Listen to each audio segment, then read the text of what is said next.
ఇక రైతు భరోసా. ఇక అసలుకి నీ మీద దుమ్మెత్తి మన్నెత్తి ఈ శాపనార్థాలు పెట్టేది మొత్తం ఈ రైతులే. కేసీఆర్ 12,000 ఇస్తుండు రైతు బీమా కింద. నేను దాని పేరు మారుస్తున్నా రైతు భరోసా. ఆయన 6,000 6,000 ఒక్కొక్క సీజన్కు 12,000 ఇస్తే నేను ఒక సీజన్లో 7,500, ఇంకొక సీజన్లో 7,500 ఇస్తా, 15,000 రూపాయలు ఇస్తున్నాడు. డెఫినెట్గా రైతులు చాలా ఇబ్బందులు ఉంటారు కాబట్టి ఆశపడ్డారు, మోసపోయారు. తర్వాత వ్యవసాయ కూలీలు, పొలం లేని వాళ్ళ పరిస్థితి ఏంది? వాళ్ళకి 12,000 ఇస్తా. కేసీఆర్ పొలం లేని వాళ్ళని పట్టించుకుంటా, నేను పట్టించుకుంటా 12,000 ఇస్తున్నావు, మరి వాళ్ళకి ఏం చూపించినావు? ఇంకా అదేవిధంగా వరి బోనస్గా 500 ఇస్తున్నావు.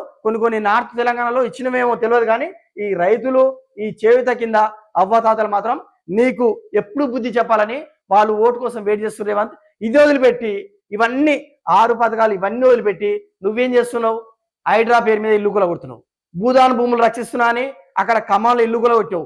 ఇప్పుడు మహాత్మా గాంధీ విగ్రహం పెడతా అని ఇక్కడ మధు పార్క్ బ్రిడ్జ్ ఇల్లు కొడుతున్నావు. నిజంగా చెప్తున్నా, ఈ మేనిఫెస్టోలో ఈ 6 గ్యారెంటీలు కాకుండా హైడ్రా పేరు మీద దీని మీద దాని మీద నిన్ను ఇల్లు కూలగొడుతుంటే నీకు ఓటు కూడా పడకపోతుండే.